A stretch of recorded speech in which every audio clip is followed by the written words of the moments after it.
Hey, welcome back guys for the next chapter in our balance shaft elite video series. We have our 1/8 inch pipe plug tapped out. We got that drilled and tapped, and we used a 11/32 bit. You notice these are taped together.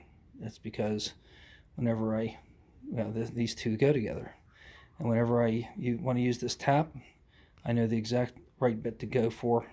I don't have to go rummaging around trying to find this thing. These two go together and they stay together.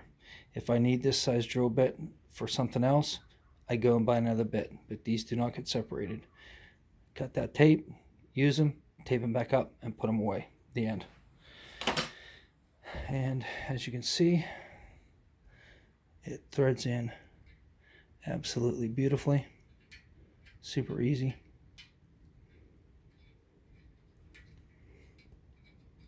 Super easy, and that'll go down about flush with the block, and that's what we want. So next order of business is figuring out what kind of hardware we need. So we're going to need some hardware. These are larger bolts back here, and these are the smaller M8 by 1.25 bolt holes that we drilled. So we need to figure out how long these bolts need to be and how long these bolts need to be. So to do that, I'm going to show you a little trick here on how to figure this out. It's real simple. Now this one here, you can see the threads come up pretty much to the deck of the block. It's chamfered a little bit. But this one here, it's recessed. I don't really know whether I need a longer bolt on that side compared to that side. I'm kind of guessing that I do, but I'll double check on this side to see how far down those threads go. But how are we going to figure out how long of a bolt we need for this hole, or any of these holes for that matter? It's a real simple process. A little trick here. We use a bolt of the correct thread that we know is too long. So we thread that down in.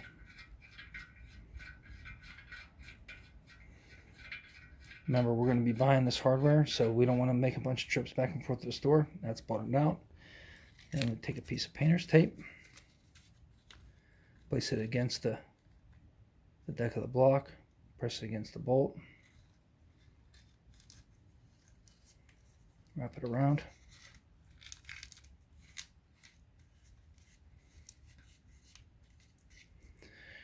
then we'll remove the bolt.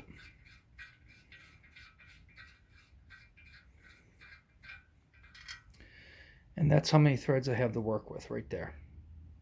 So if we go over here to our bolts here, we're not going to use any of these because all these have a designated home. But let's say I was at the store and I found a bolt that was this long. I can hold it up against there, and you can see right there that bolt is too long. So I would go through the bins again and try and find a bolt of the length that we would need. Now obviously this one here, too long. Look at that. Place that's a mile too long, so we can't use that. What about a bolt like this? That's the right size. What about the length? All right, now that length is about right. Okay, that length is about right, and we do have some thinner material to go through, so that means it's going to bring that bolt up a little bit. And so a bolt this length would probably work. Now I might go for something just a little bit shorter, and then we're going to use a little bit of Loctite on that to make sure that it doesn't move anywhere. But all you have to do, this is just an example, we're not going to use any of this stuff because like I said, that's going to be used somewhere else in the motor.